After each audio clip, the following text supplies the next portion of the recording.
읽은 본문의 말씀을 가지고 또 승리 후의 패배라고 하는 제목으로 함께 말씀을 나누도록 하겠습니다. 이스라엘은 여리고성에서의 그 첫 전투를 수월하게 그리고 통쾌하게 치렀습니다.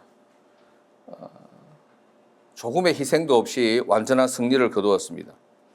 그러나 이 여리고성에서의 그 승리가 아이성에서의 승리를 보장하는 것은 아니었습니다.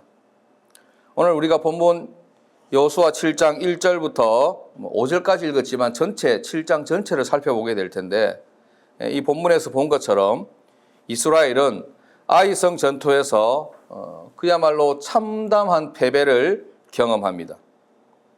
오늘 이 사건을 통해서 현대를 살아가는 우리들에게 승리와 패배에 대한 중요한 교훈을 던져주고 있습니다. 우리 함께 이 말씀을 통해서 은혜와 도전을 받고 또한 영적인 성장과 변화가 있게 되기를 주님의 이름으로 축복합니다. 오늘 첫 번째 생각해 봐야 할 것은 모든 실패에는 반드시 원인이 있다라는 것입니다. 역사적으로 볼 때, 역사학적으로 볼 때 모든 이 지구상에 존재하는 생명체 가운데 역사가 있는 생명체는 사람밖에 없다고 합니다. 다른 동물의 언어를 내가 몰라서 모르겠는데 사람만 역사가 있다는 거죠. 역사가 있다는 말은 뭡니까? 과거의 내 실수나 잘못 이것들 이렇게 피드백을 하고 기록을 한다는 말이잖아요. 그런데 참 아이러니한 것은 역사가 있음에도 불구하고 그 역사는 항상 반복이 된다더라. 고쳐야 되는데 안 고쳐지고 있다더라 이것입니다. 모든 실패에는 반드시 원인이 있다는 것입니다. 여리고성을 하나님의 은혜로 손쉽게 무너뜨려 승리한 이스라엘이 아이성을 공략하는 데는 실패했습니다. 이스라엘 백성들이 보기에도 여리고성을 볼 때는 압도당했는데 아이성을 볼 때는 이것쯤이야 하는 마음이 들 정도로 쉽게 보였다는 것입니다. 오늘 우리 본문 1절을 시작하면서 아간이라는 사람이 여호와께 바쳐진 물건을 개인적으로 취했다는 내용을 기록하고 있습니다. 1절 말씀 우리 같이 다시 한번 읽어보겠습니다. 시작. 이스라엘 자손들이 온전히 바친 물건으로 말미암아 범죄하였으니 이는 유다 지파 세라의 증손 삽디의 손자 갈미의 아들 아간이 온전히 바친 물건을 가졌습니다. 여호와께서 이스라엘 자손들에게 진노하시니라. 아멘. 하나님께서 화가 나신 것입니다. 그러면서 아간이라고 말하지 않고 아간 위로 3대까지 거슬러 올라가죠. 너 가문들 이제 하나님한테 지켰다 이거죠. 하지 말라고 한 것에 대해서 정면으로 아간이 도전을 했다는 것입니다. 이로 인해서 아간 개인뿐만 아니라 이스라엘 전체가 하나님의 진노의 대상이 되었습니다. 여호수아 6장 여리고성을 함락하기 전에 분명히 이스라엘 백성들에게 단단히 일러두었죠. 여리고성이 무너지고 나면 거기에서 수많은 전리품들을 취하게 될 텐데 그 전리품들은 절대 너희들이 가져서는 안 된다. 이스라엘 전체가 화를 당하게 될 것이다. 이렇게 경고를 했습니다.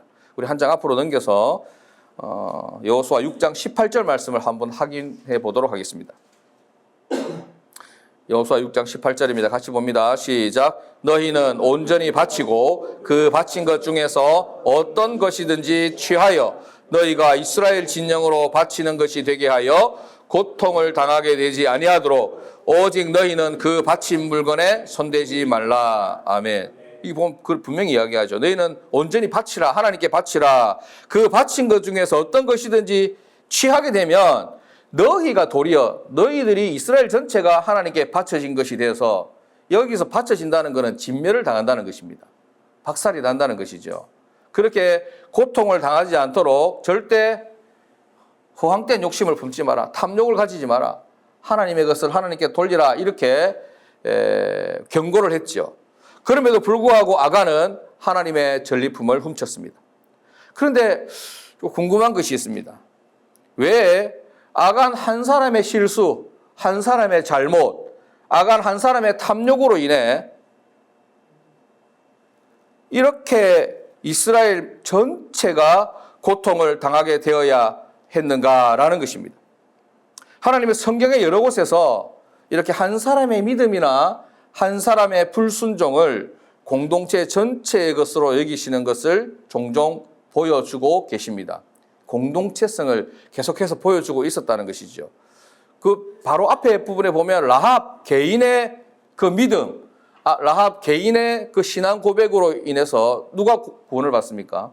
라합만 구원받은 것이 아니라 라합의 일가족, 일가 친척들이 그 라합의 집에 머물렀던 그 여리고성이 무너질 때 라합의 집에 머물렀던 모든 사람들이 동일하게 함께 구원의 은혜를 입게 되었죠.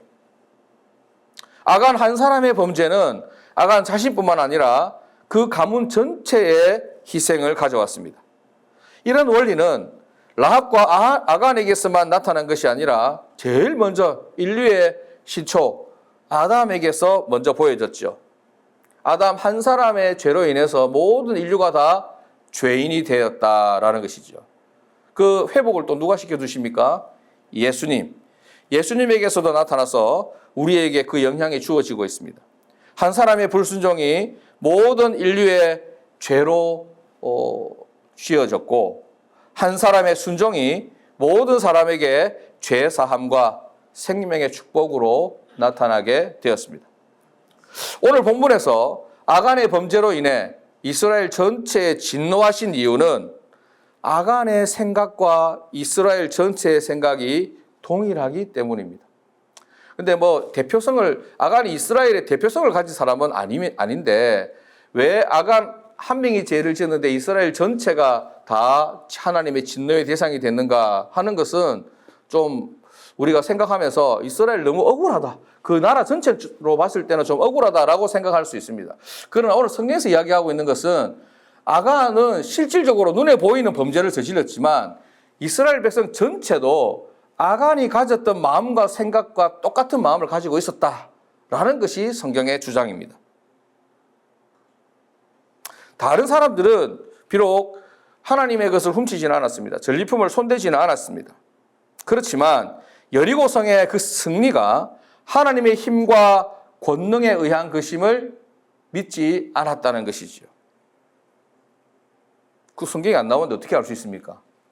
아이성을 공략할 때의 그 자세를 보면 알 수 있습니다. 이스라엘 백성 모두의 마음가짐이 사실 여리고성을 함락시킬 때 이스라엘의 지분이 있었습니까, 여러분? 요즘 지분 이슈가 있잖아요. 좀 지났나? 이스라엘의 지분은 없죠. 그들은 전쟁에서 승리하기 위해서 했던 것은 아무것도 없습니다. 자기들도 그렇게 이야기할 것입니다. 요단강을 건널 때도 지분 없었죠. 홍해를 건널 때도 지분이 없었습니다. 광야 40년 인생을 살아가면서도 그들이 먹고 마시고 할 때 땀 흘려 수고하고 뭔가 자기들의 능력을 발휘했던 것은 아무것도 없었습니다. 마찬가지로 여리고성을 함락시킬 때도 그들이 했던 것은 아무것도 없었죠. 하나님이 홀로 하셨다는 것을 보는 관객으로 증인으로 참여했을 따름입니다. 여리고성을 매일 한 바퀴 돌아라, 또 한 바퀴 돌아라, 6일 동안 그렇게 돌고 7일째 7바퀴 돌아라. 그렇게 한 것밖에 없었어요. 그런데도 이스라엘 백성들의 마음속에는 이 여리고성을 무너뜨린 것이 자신들의 힘과 능력, 좀 더 고상하게 표현해서 내가 하나님 말씀 잘 들었잖아. 내가 순종했잖아. 한 바퀴 돌아라 할 때 2바퀴 안 돌고 한 바퀴 돌았잖아. 마지막 날 7바퀴 돌았잖아. 이것으로 숟가락을 얹으려고 했다는 것이죠. 비록 아간은 용기 있게 이렇게 전리품을 자기 집에 훔쳐갔고 이스라엘을 훔쳐갔지 않았지만 그런 마음을 가지고 있었다는 것입니다. 그 증거는 아이성을 공격할 때 하나님께 묻지 않고 자기들 뜻대로 진행한 것으로 알 수 있습니다. 여호수아가 아이성을 공격하기 위해서 정탐꾼들을 아이성으로 보냈죠. 이거는 여호수아가 잘 아는 일이었습니다. 그가 모세가 이스라엘의 지도자로 있을 때 갈렙과 함께 비록 12명이 갔지만 가나안 땅을 정탐하고 왔던 그 기억이 있습니다. 그래서 정탐꾼들의 역할이 얼마나 중요한지 알고 있었죠. 그래서 아이성을 공략하기 전에 또 정탐꾼을 보내었습니다.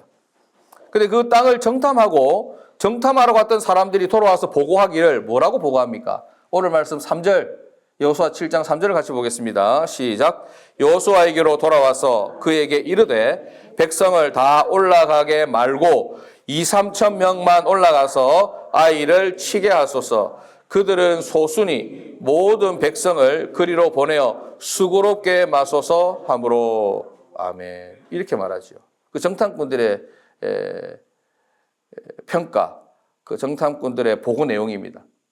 근데 이 여호수아는 넘어가면 안 되죠. 왜냐하면 여호수아도 12명과 함께 정탐하러 갔는데 10명의 정탐꾼들의 보고의 내용은 뭡니까? 긍정적이지 않고 부정적이고 자기들은 잘못 왔고 애굽으로 돌아가고 싶고 막 이런 이야기들을 했는데 그때 여호수아와 갈렙은 믿음으로 하나님의 그 능력을 보고 하나님의 약속을 믿고 믿음으로 보고를 했잖아요.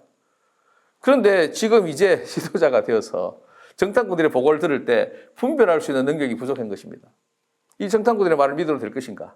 하나님께 묻지 않고 이들의 말을만 듣고 그렇게 2-3천 명만 올라가면 됩니다. 아이고 우리 여리고성 박살냈지 않습니까? 아이성쯤이야 아무것도 아닙니다. 다 올라갈 필요가 없습니다. 그냥 수고할 필요가 없습니다. 몇 명만 뽑아가지고 가가지고 박살내고 돌아오면 됩니다. 이런 정탐꾼의 보고에 홀랑 넘어가 버린 것입니다. 결과는 어땠습니까, 여러분? 비참하게 패배. 이스라엘 그 가나안 정복 역사에서 가장 큰 패배를 했습니다. 36명이 전사를 했죠. 그리고 대패를 했습니다. 그렇다면 이 아이성에서의 이스라엘의 실패의 원인은 무엇일까요? 우리는 그 원인을 단순히 아간의 범죄, 그 한 사람의 범죄에 대한 하나님의 진노라고 생각해서는 안 됩니다. 그렇게 되면 이스라엘의 실패의 원인이 아간의 죄만으로 한정되어 버리기 때문에 그렇습니다. 하나님은 그렇게 좀 속 좁은 분이 아니에요. 아간 한 명 잘못했는데 너 전부 다 화나니까 다 한번 덮어 써봐라. 이렇게 하시는 분이 아니란 말이죠. 이스라엘의 실패는 여리고서의 승리를 자기들의 힘으로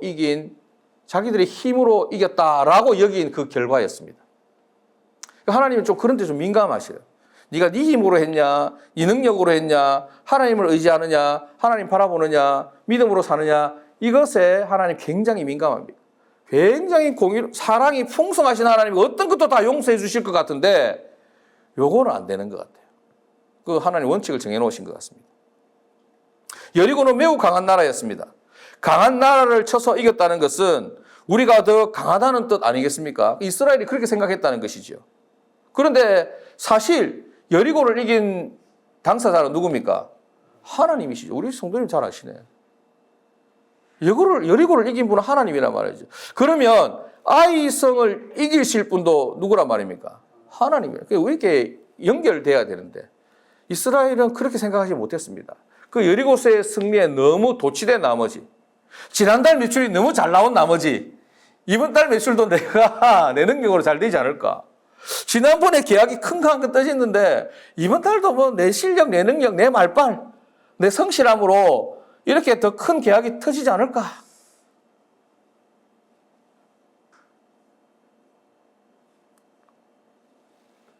이런 차원에서 보면 아간이 전리품을 훔친 그 범죄와 이스라엘이 아이성을 공격할 때 자신감이 지나쳐서 그 아이성을 얕보고 자기들의 생각대로 3,000명만 올라가서 공격을 한 것이 하나님을 인정하지 않는 선에서는 동일한 생각을 가지고 있다는 것입니다. 자, 그러면 이러한 실수와 잘못이 아간만의 실수와 잘못이 아니고 이스라엘 전체의 실수와 잘못이듯이 우리는 그럼 여기에 해당되지 않느냐? 사랑하는 여러분, 우리의 신앙과 삶에서 분명 하나님의 능력과 은혜로 우리에게 주어진 것들이 참 많고 참 많다고 해가지고는 부족할 정도로 거의 대부분이라고 여겨지는데 그렇게 인정하지 않는 분들이 계신가 하는 것이죠. 우리가 아간의 자리에서 아간의 잘못을 저지르고 있는 것은 아는지 돌아볼 필요가 있습니다. 지금 내가 일평생 내가 열심히 살았잖아. 성실하게 살았잖아. 최선을 다해 살았잖아. 최선을 다했죠. 성실했죠. 하나님하고 아무 상관없는 거 아닙니까, 그거는. 하나님은 우리가 열심히 살 것을 요구하는데 그거는 뭐가 전제가 돼야 되냐면 믿음으로 열심히 살 것을 요구하신다는 것이죠. 하나님과의 관계가 연결된 상태에서 하나님의 자녀로서의 성실함, 하나님의 자녀로서의 정직함, 하나님의 자녀로서의 최선을 다하는 삶을 원하시지, 하나님과 상관없는 상황에서 내 열심, 내 능력, 내 노력, 이거 그러니까 잘못된 거, 밉다고 하는 건 아닌데 제일 중요한 건 하나님과의 관계성이니까.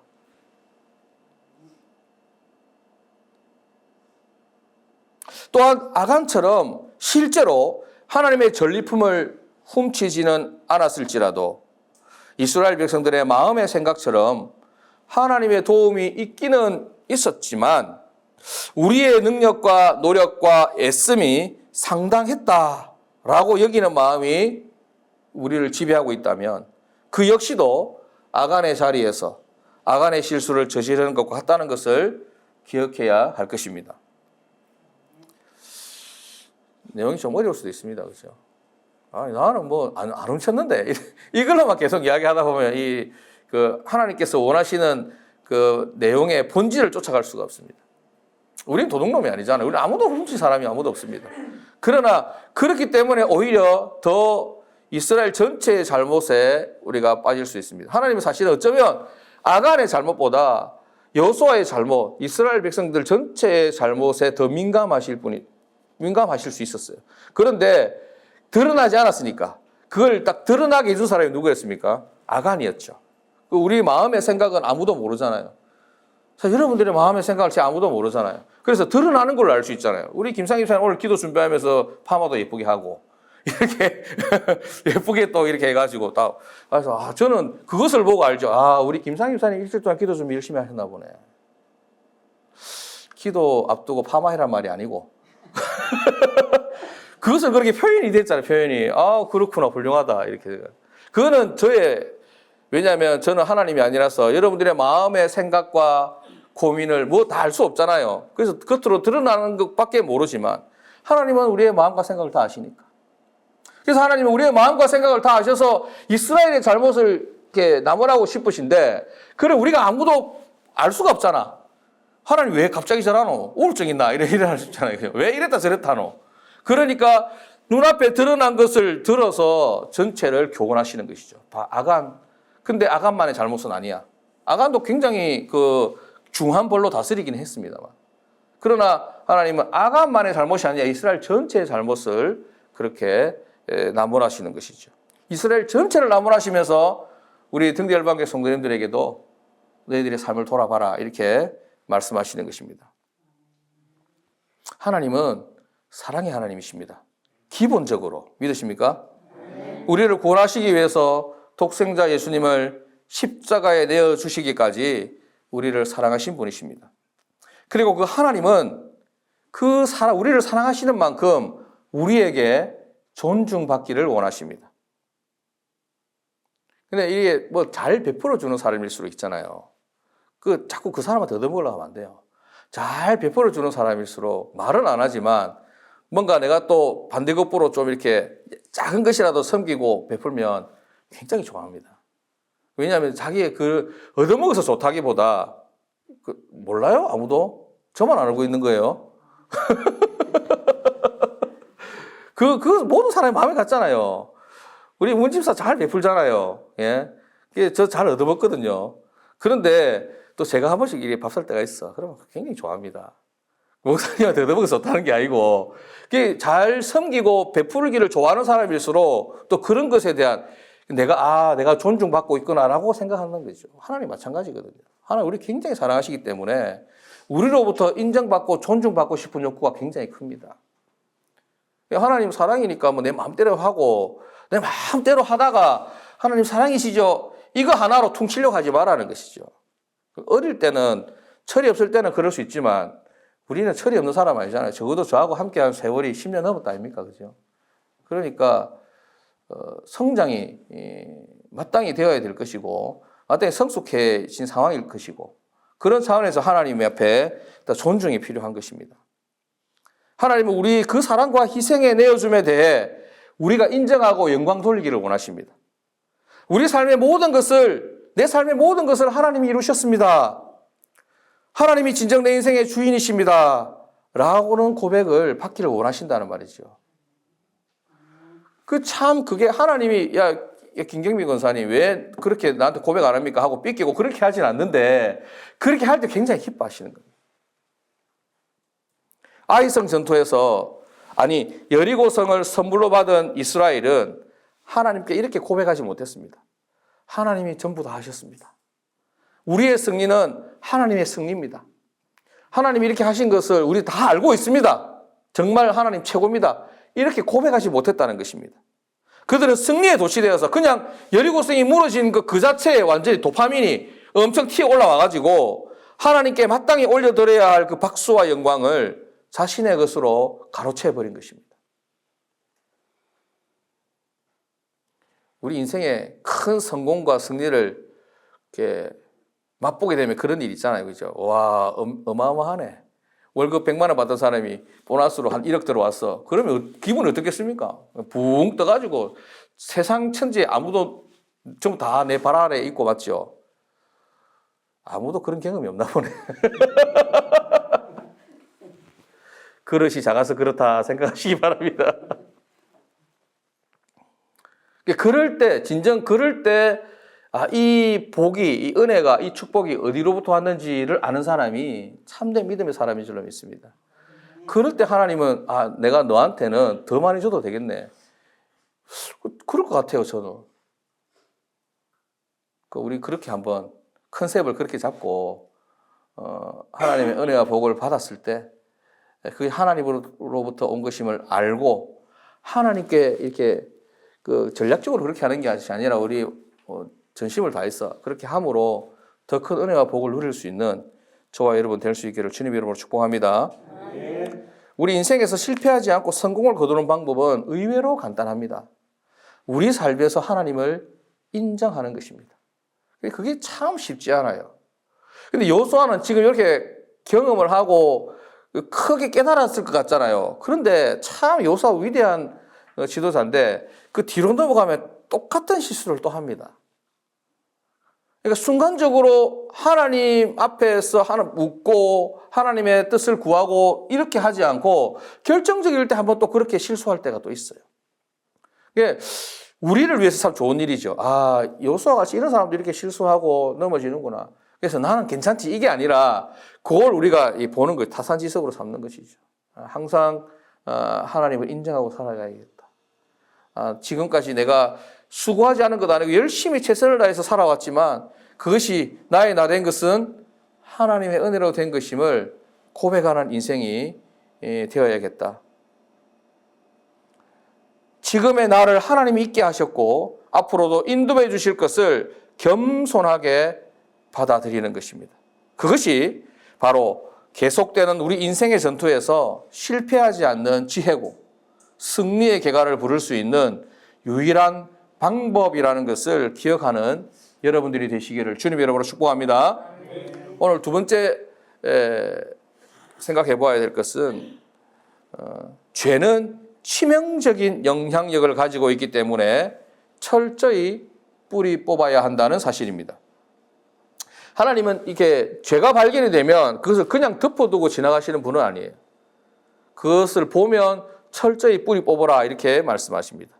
예상하지 못했던 대패를 당한 이스라엘은 마음이 녹아서 물같이 되었다라고 마음이 엄청 단단하고 셌는데 이제 여리고를 무너뜨릴 때만 해도 완전히 바위돌, 금강석같이 단단했는데 아이에서 패배하면서 물같이 되어버렸습니다.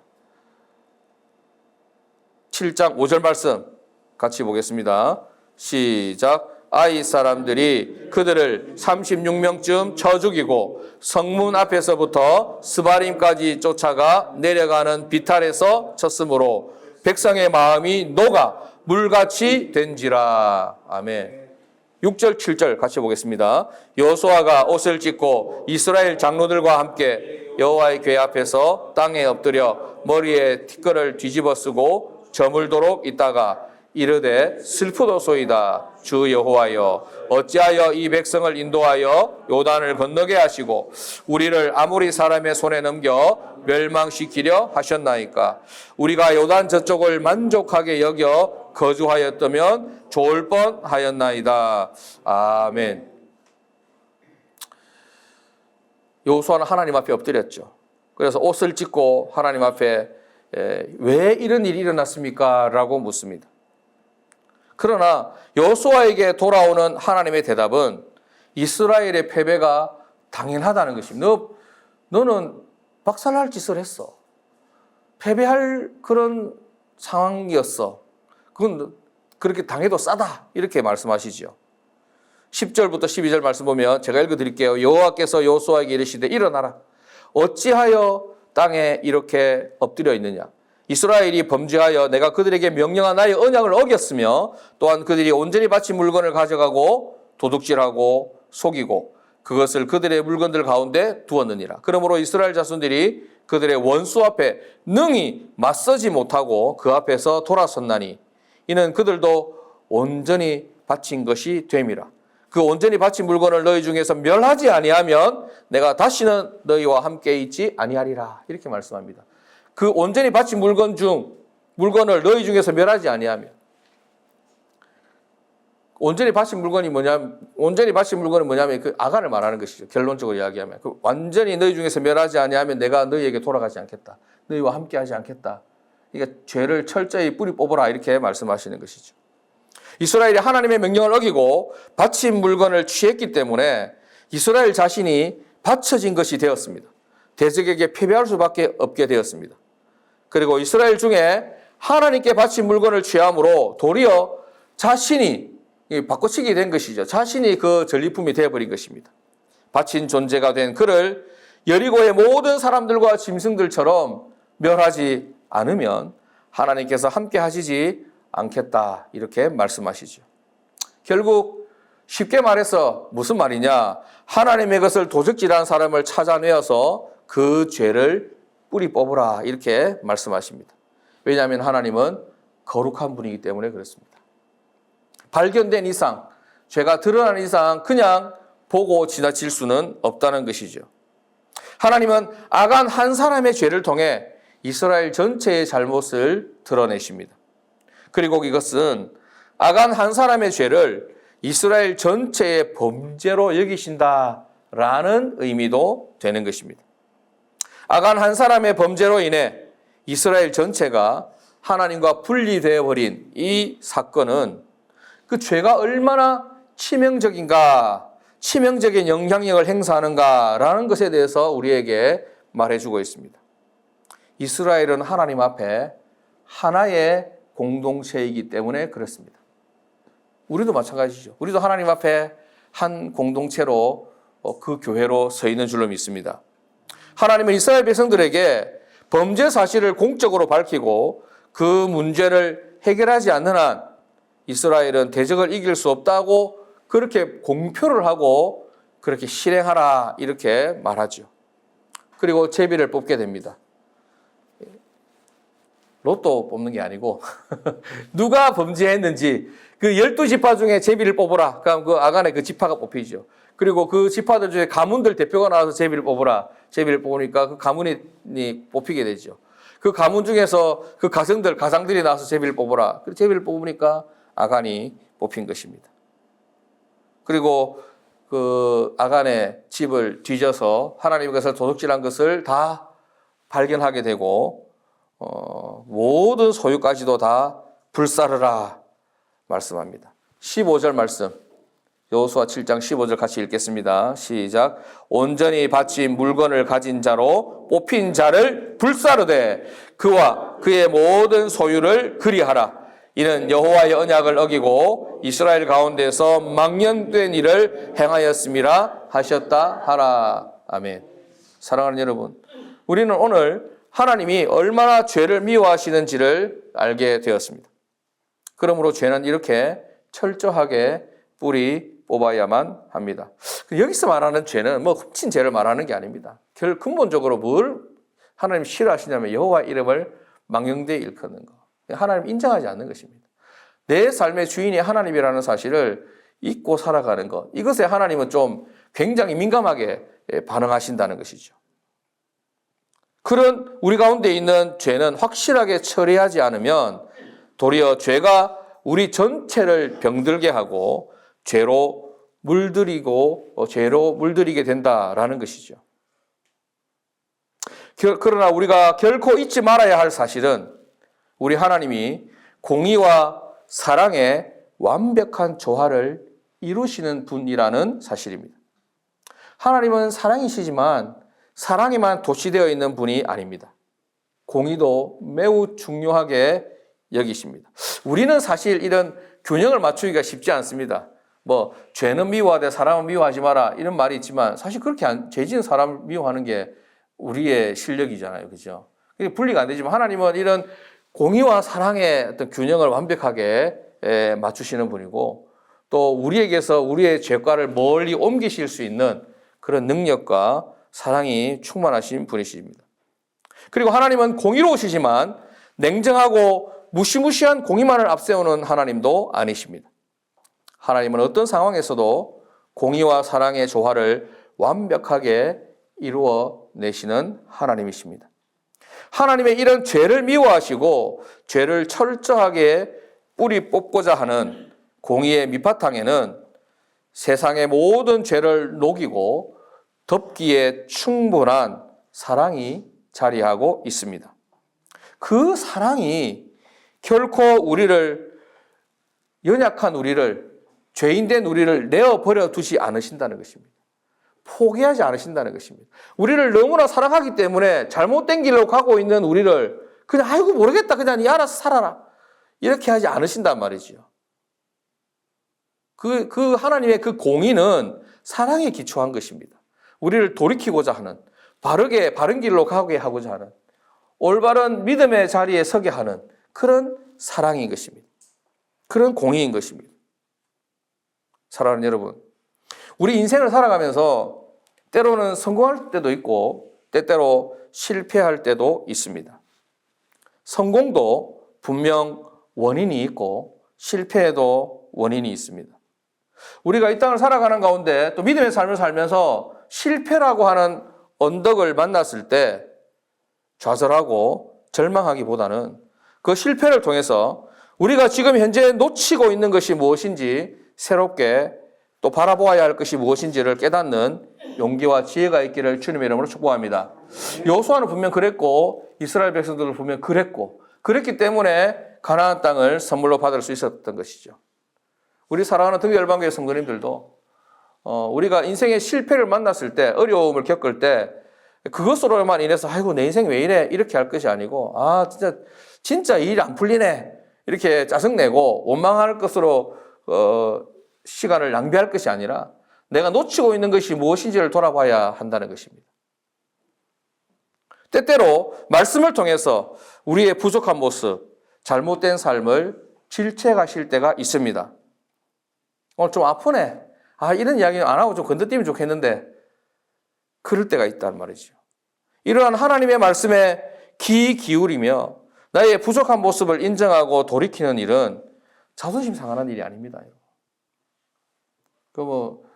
어린아이에게도 배울 건 배우라 하잖아요. 그런데 하물며 하나님의 말씀인데 하나님의 말씀이 나의 연약한 부분, 나의 아픈 부분을 때로는 찌를 때도 있고 나의 잘못된 부분을 말씀으로 말씀하실 때가 있는데 이때는 그냥 그 말씀을 듣는 게 내 자존심 상하는 일이 아닙니다.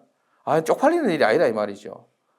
하나님의 말씀에 순종하는 것이 정도를 걷는 일이고 그것이 내가 잘 되는 일이고 그것으로 인해서 하나님 기뻐하십니다. 하나님 뒤끝은 없거든요. 내가 잘못된 것을 하나님 말씀하실 때 아이고 하나님 내가 잘못됐군요. 돌이키겠습니다. 잘 안 되겠지만 최선을 다해서 다른 길로 올바른 길로 걸어가겠습니다 했을 때 하나님은 네 봐라 네 그래 그렇게 말 안 한단 말이죠. 용기를 주시고 박수를 쳐주십니다. 위로해 주시고 격려해 주십니다. 우리 같은 공동체 안에서도 마찬가지입니다. 완벽한 사람 없지 않습니까? 그죠? 신앙적으로 연약할 수 있습니다. 넘어질 수 있습니다. 실패할 수 있습니다. 괜찮습니다. 하나님의 말씀이 주어질 때 그때를 기회로 삼으시기를 바랍니다. 그때 내가 돌이키는 것은 내가 부족한 게 원래 부족한 거니까. 그건 내가 잘못된 게 아닙니다. 오히려 하나님께서 예민하게 반응하시고 싫어하시는 것은 잘못임을 알면서도 부족함을 알면서도 끝까지 마이웨이 나는 내 길을 간다. 하나님 내가 이때까지 이래 살았는데 평생 이래 살랍니다. 이거 아니라 이 말이죠. 그거는 자존감도 아니고 자신감도 아닙니다.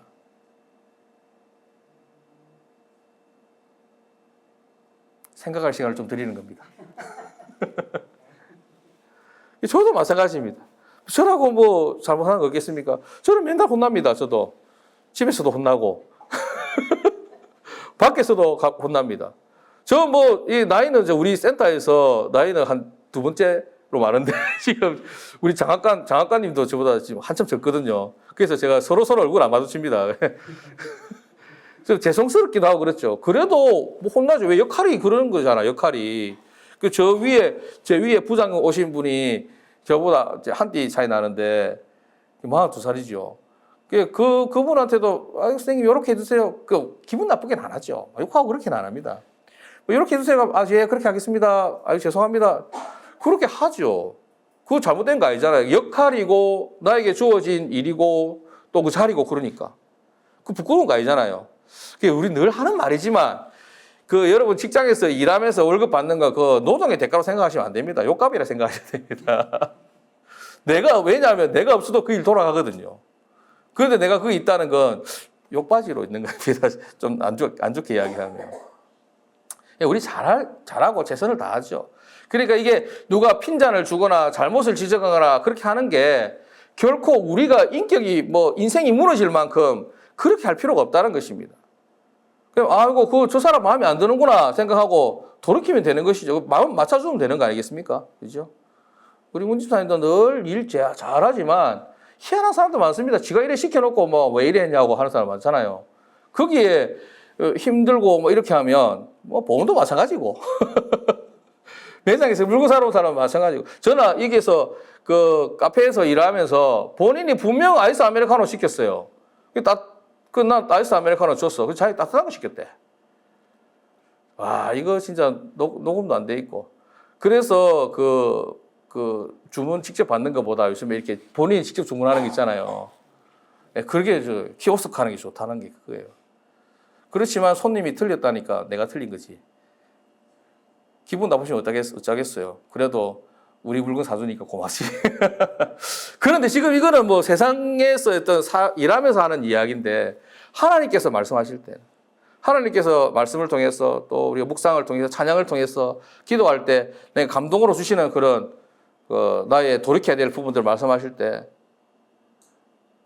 그때는 내 고집 잠깐 내려놔도 됩니다.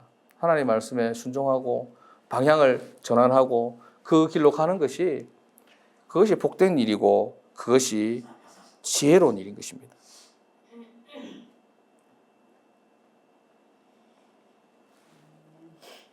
사랑하는 여러분, 하나님께서 말씀하실 때 바짝 엎드려서 그렇게 하겠습니다. 새로운 삶을 살겠습니다. 라고 고백할 때 저와 여러분들 앞에 새로운 인생이 펼쳐질 줄로 믿습니다. 기적의 승리, 완전한 성공이 저와 여러분들의 앞길이 될 줄로 믿습니다. 앞으로 계속되어질 여호수아서에서의 이스라엘의 가나안 승리의 길을 따라가면서 저와 여러분들의 승리의 여정이 될 수 있기를 주님의 이름으로 축복합니다. 기도하겠습니다. 하나님 아버지,